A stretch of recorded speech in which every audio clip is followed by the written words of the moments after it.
రాష్ట్ర వ్యాప్తంగా వైసీపీ ప్రభుత్వంలో ఎంతో ప్రతిష్టాత్మకంగా చేపట్టిన నవరత్న పథకాలు పూర్తిగా విఫలమయ్యాయి కాబట్టే సీఎం జగన్మోహన్ రెడ్డి అభ్యర్థులను మారుస్తున్నారంటున్నారు టీడీపీ మాజీ ఎమ్మెల్సీ అంగర్ రామ్మోహన్ రావు గారు. ప్రస్తుతం ఆయనతో ఉన్నాం. సార్ చెప్పండి, ఏంటి నిజంగానే నవరత్నాలు ఫెయిల్ అయ్యాయి అనుకోవచ్చు? నవరత్నాల పేరుతో అంతా మోసం. నవరత్నాలను ఏదో పెద్దగా అమలు చేస్తుందని చెప్పుకోవడం తప్ప మరి రెగ్యులర్గా వచ్చే అంతకుముందు తెలుగుదేశం ప్రభుత్వంలో వచ్చే పథకాలన్నీ ఏమైపోయినాయి?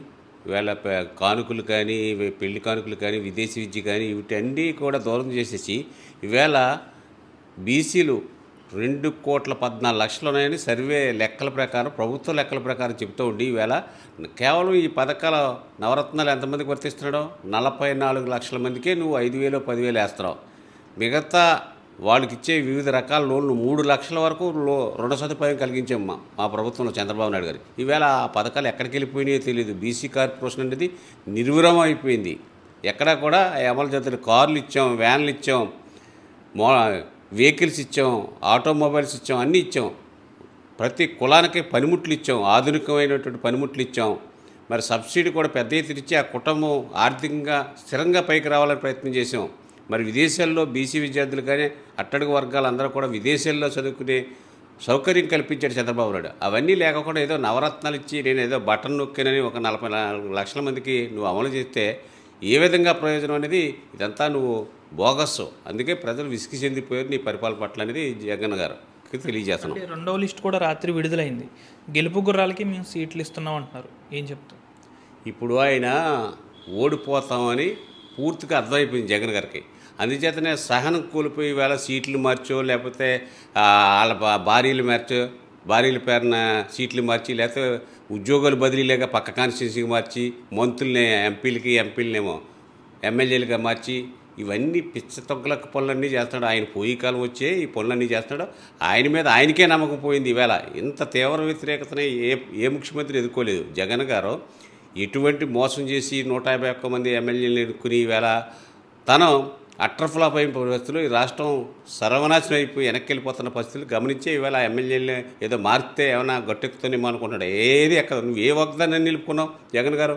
ఈవేళ దశల వారీగా మద్యం నిషేధిస్తాను, మళ్ళీ ఎన్నికలు వచ్చే నాటికి ఓన్లీ స్టార్ హోటల్ తప్ప ఎక్కడా కూడా మద్యం అమ్మన్నావు. ఈవేళ మద్యాన్ని వెచ్చలవిడిగా అమ్ముతూ మొన్నే మనం చూసాం 31వ తారీఖుని రాత్రి తెల్లవారులు కూడా మందు అమ్మించుకున్న పరిస్థితి.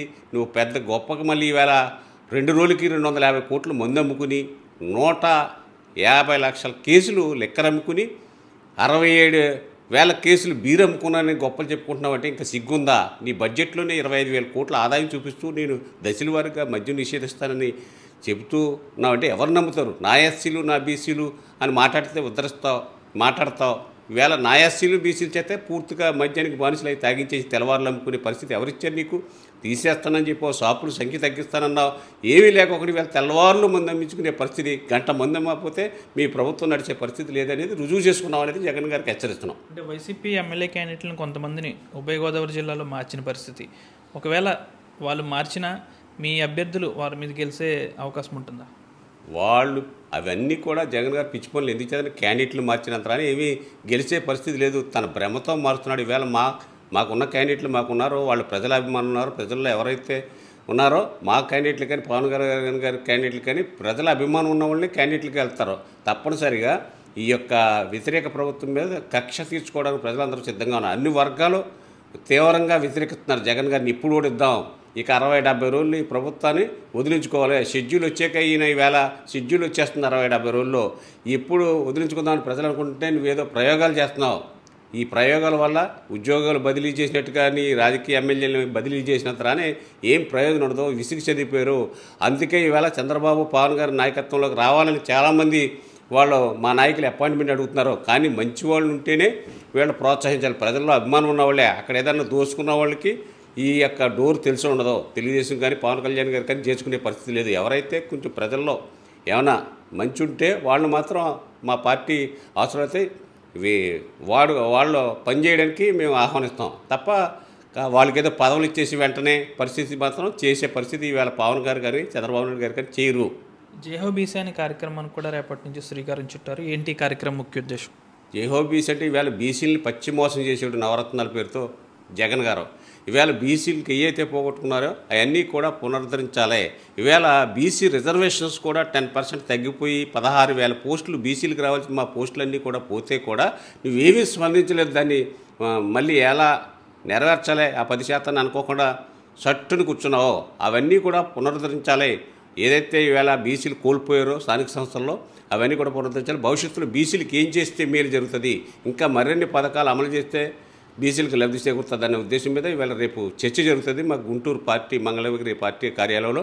బీసీలకు ఇంకా మరిన్ని స్కీమ్స్ బీసీలని పైకి తీసుకురావడానికి ఆర్థికంగా కానీ ఎడ్యుకేషన్ పరంగా కానీ పైకి తీసుకురావడానికి ఆ మీటింగ్లో చర్చించి పవన్ కళ్యాణ్ గారు మరి చంద్రబాబు నాయుడు గారు కూడా మేనిఫెస్టోలో పొందుపరిచి ప్రతి నియోజకవర్గంలో బీసీలకు ఏం చేయాలనే దాని మీద కూడా బీసీల యొక్క ఇంటింటికి తిరిగి ప్రచారం చేస్తాం.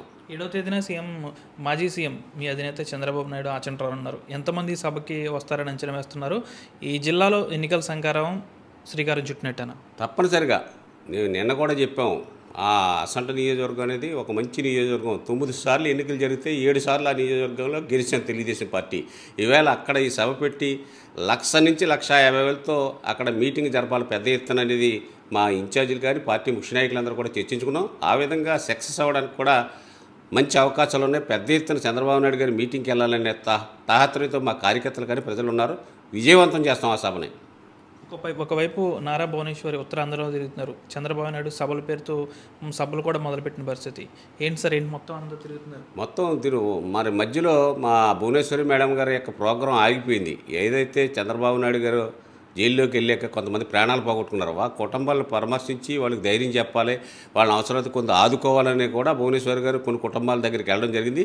మరలా ఆ కార్యక్రమం ఎక్కడైతే ఆగిపోయిందో అది ప్రారంభించి మళ్ళీ ఆ కుటుంబాల దగ్గరికి వెళ్ళటాకే భువనేశ్వర్ గారు ప్రోగ్రాం చేసుకున్నారు. లోకేష్ గారు కూడా ఏదైతే ఆయన పాదయాత్రలో కవరవరం నియోజకవర్గాలు ఉన్నాయో ఆ నియోజకవర్గాలన్నీ కూడా కార్యకర్తలతో ముఖ్యమైన కార్యకర్తలతో 4,000 నుంచి 5,000 కార్యకర్తలను కలవాలి, అక్కడ కొన్ని సమస్యలు తెలుసుకోవాలని లోకేష్ గారు వెళ్తున్నారు.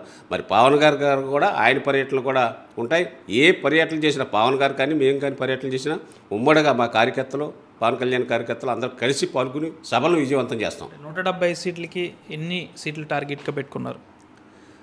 ఇప్పుడు ఆయనకి జగన్ గారికి కూడా అర్థమైపోయింది, ఆ పార్టీ వాళ్ళు అందరూ అర్థమైపోయింది, వీళ్ళ అధికారులందరికీ అర్థమైపోయింది. 10-15 సీట్లకే మహా పరిమితం అయితే ఏ రాయలసీమలోనో పరిమితం అవుతాడు. ఇక్కడ ఎక్కడా కూడా ఉత్తరాంధ్ర నుంచి నెల్లూరు వరకు ఒక సీటు వచ్చే అవకాశం జగన్ గారికి లేదు. ఇది ప్రజలకు అధికారులు స్పష్టంగా గెలిచిపోతున్నారు. ఈవేళ మాకు నూతన సంవత్సర శుభాకాంక్షలు మేము మా అపోజిషన్ పార్టీలో ఉన్న మమ్మల్ని వచ్చి కలుస్తున్నారు, మాకు శుభాకాంక్షలు తెలియజేస్తున్నారంటే మీదే గవర్నమెంట్ నెక్స్ట్ వచ్చేది అని వాళ్ళు స్పష్టంగా చెప్తున్నారు. ఎంతో ఆనందంగా ప్రభుత్వం మీద వ్యతిరేకతతో మా దగ్గరికి వచ్చి చెప్తున్నారు. ఈ ప్రభుత్వం జగన్ గారి పని అయిపోయిందని లోపాయి గారు మాకు అధికారులు చెప్తున్నారంటే దాన్ని బట్టి అర్థం చేసుకోవచ్చు. Thank you sir. ఏదేమైనప్పటికీ కూడా ఈ నెల 7వ తేదీన చంద్రబాబు నాయుడు ఆచంటరానున్నారు. ఆచంటరానున్న నేపథ్యంలో దాదాపు 1,00,000కు పైగా కార్యకర్తలు ఈ సభకు తరలి వస్తారు. అంతేకాకుండా చంద్రబాబు రాకతో జిల్లాలో ఎన్నికల సంకారం పూరిస్తారంటున్నారు. అంతేకాకుండా ఈ ఎన్నికల్లో 175 సీట్లకి దాదాపుగా 150కి పైగా మాకు వస్తాయి, కేవలం 10-15 సీట్లకు వైసీపీని అయితే పరిమితం చేస్తామని మాజీ ఎమ్మెల్సీ అంగర్ రామ్మోహన్ రావు గారు స్పష్టం చేశారు. వీడియో జర్నలిస్ట్ శేఖర్తో మనోజ్ RTV పశ్చిమ గోదావరి నుంచి. మరిన్ని వీడియోస్ కోసం ఛానల్ ని సబ్స్క్రైబ్ చేయండి, లేటెస్ట్ అప్డేట్స్ కోసం వాట్సాప్ ఛానల్ ని ఫాలో చేయండి అండ్ లింక్ డిస్క్రిప్షన్ లో ఉంది.